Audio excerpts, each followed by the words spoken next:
사랑하는 형제자매 여러분, 주님의 이름으로 평안을 전합니다. 오늘은 우리 영적 여정의 가장 근본적인 주제 중 하나인 내려놓음에 대해 함께 묵상해 보고자 합니다.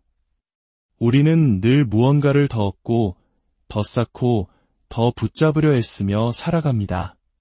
하지만 성경은 우리에게 잠시 멈추어 진정으로 중요한 것이 무엇인지 돌아보라고 말씀합니다.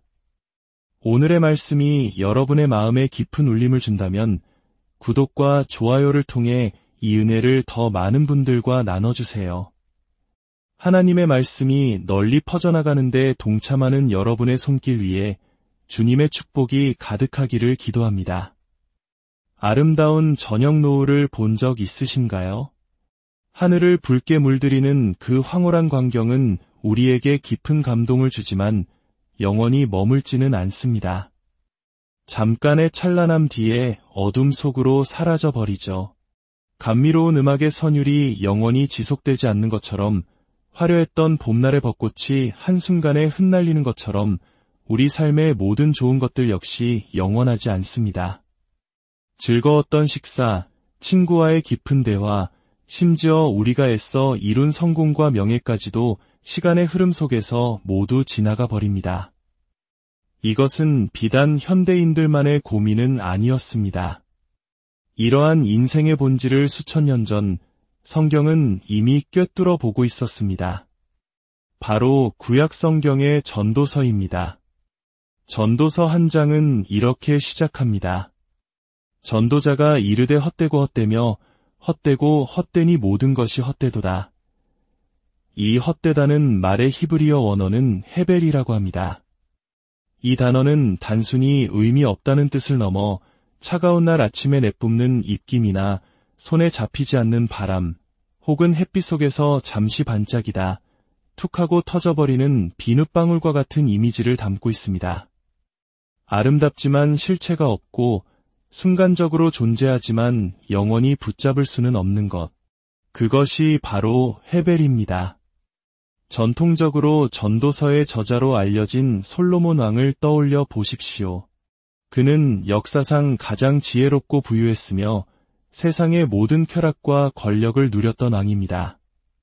그가 인생의 모든 것을 경험한 뒤 내린 결론이 바로 이것이었습니다. 모든 것이 헛되다. 모든 것은 한순간의 비눗방울과 같다. 전도자는 구체적인 예를 듭니다. 평생 지혜와 지식과 기술을 동원해 땀 흘려 모은 재산이 결국 아무런 수고도 하지 않은 다른 사람에게 넘어가는 것을 봅니다. 해 아래에서 행하는 모든 수고와 마음의 애씀이 사람에게 무슨 유익이 있는가? 평생에 근심하며 수고하는 것이 슬픔뿐이라. 그의 마음이 밤에도 쉬지 못하나니 이것도 헛되도다.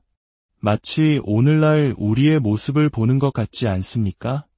더 큰 집, 더 많은 돈, 더 높은 지위를 위해 밤낮으로 걱정하고 계획하며 스스로를 몰아세웁니다. 다른 사람보다 더 인정받기 위해 애쓰고 남이 나보다 더 나아 보일까 봐 불안해하며 잠 못 이룹니다. 하지만 전도자는 묻습니다. 그 모든 수고의 끝에 무엇이 남는가? 결국 모든 것은 지나가고 사라질 뿐이라고 말입니다. 그렇다면 우리는 절망 속에서 살아야 할까요? 인생은 아무 의미 없는 것일까요? 아닙니다. 결코 그렇지 않습니다. 바로 여기에 기독교 신앙의 위대한 전환점이 있습니다. 이 세상의 모든 것이 유한하고 헛되다는 것을 깨닫는 것은 끝이 아니라 영원을 향한 새로운 시작이기 때문입니다. 사도 바울은 골로새서에서 우리에게 이렇게 권면합니다. 그러므로 여러분이 그리스도와 함께 다시 살리심을 받았으면 이의 것을 찾으십시오. 거기에는 그리스도께서 하나님 우편에 앉아 계시느니라. 이의 것을 생각하고 땅의 것을 생각하지 말라. 이것은 세상을 부정하거나 혐오하라는 뜻이 아닙니다. 이 땅의 삶이 무가치하니 빨리 천국으로 가자는 허무주의적인 도피도 아닙니다. 오히려 그 반대입니다. 이 세상의 것들이 영원한 만족을 줄 수 없다는 진실을 받아들일 때 우리는 비로소 그것들로부터 자유로워질 수 있습니다. 세상의 것들에 집착하지 말라는 것입니다. 이 땅의 것들을 소중히 여기되 그것에 우리의 영혼을 묶어두지는 마십시오. 아름다운 노후를 감상하되 그것이 사라질 때 슬퍼하지 마십시오. 우리가 수고하여 얻은 집에서 편안함을 누리되 그것이 나의 전부라고 여기지 마십시오. 사람들이 주는 칭찬과 명예를 감사히 받되 그것이 사라질 때 좌절하지 마십시오. 우리의 영혼의 눈은 어디를 향해야 할까요?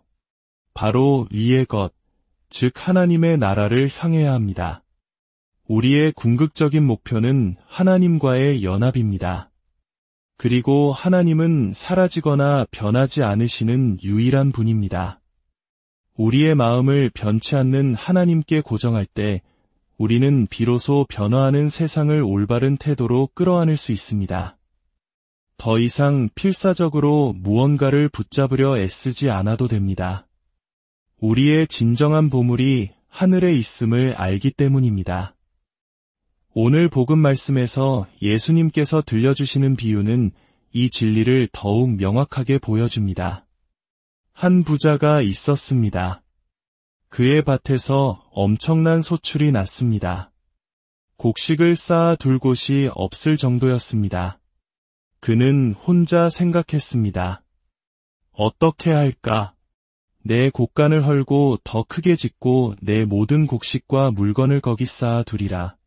그리고 내 영혼에게 이르되 영혼아 여러 해 쓸 물건을 많이 쌓아 두었으니 평안히 쉬고 먹고 마시고 즐거워하자. 이것은 세상의 것들에서 만족을 찾으려는 사람의 전형적인 모습입니다. 더 큰 창고를 짓고 더 많이 쌓아두면 영원히 안전하고 행복할 것이라고 믿는 것입니다. 그러나 하나님께서 그에게 이르셨습니다. 어리석은 자여, 오늘 밤에 내 영혼을 도로 찾으리니 그러면 내가 준비한 것이 누구의 것이 되겠느냐.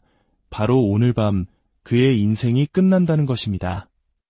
그가 평생을 바쳐 쌓아올린 모든 것은 한순간에 먼지처럼 사라지고 그가 알지도 못하는 다른 사람의 손에 넘어가게 될 것입니다. 예수님은 이 비유를 이렇게 마무리하십니다. 자기를 위하여 재물을 쌓아두고 하나님께 대하여 부요하지 못한 자가 이와 같으니라. 그렇다면 하나님께 대하여 부요하다는 것은 무엇을 의미할까요? 유한한 세상에서 무엇이 영원히 남는 것일까요? 그것은 바로 사랑입니다. 한 신앙의 선배는 이렇게 말했습니다. 우리가 천국에 가져갈 수 있는 유일한 것은 이 땅에서 우리가 나누어 준 것들 뿐입니다. 이는 우리가 나누어 준 물질이 천국에 그대로 쌓인다는 뜻이 아니라 나누고 베푸는 그 사랑의 행위 자체가 천국의 본질이라는 의미입니다. 사도 바울이 말했듯 믿음, 소망, 사랑, 이 세 가지는 항상 있을 것인데 그 중에 제일은 사랑입니다. 왜냐하면 천국에서는 더 이상 믿음이 필요 없습니다. 우리는 하나님을 직접 보게 될 것이기 때문입니다. 소망도 필요 없습니다. 우리의 모든 소망이 이미 이루어졌기 때문입니다. 그러나 사랑은 영원히 남습니다. 천국은 사랑 그 자체이기 때문입니다. 사랑하는 성도 여러분, 세상에 사라질 것들에 마음을 두지 말고 영원한 하나님의 나라와 그분의 사랑을 바라보십시오. 다른 사람을 위해 여러분의 시간과 재능과 재물을 내어주는 삶을 사십시오. 그것이 바로 하나님 보시기에 부유한 삶이며 영원히 사라지지 않을 하늘의 보물을 쌓는 유일한 길입니다. 그곳에 여러분이 진정으로 찾고 있는 영원한 보물이 있습니다. 여러분 한 분 한 분의 삶 위에 이 땅의 것을 초월하는 하나님의 풍성한 은혜와 평강이 넘치시기를 주님의 이름으로 간절히 축복합니다.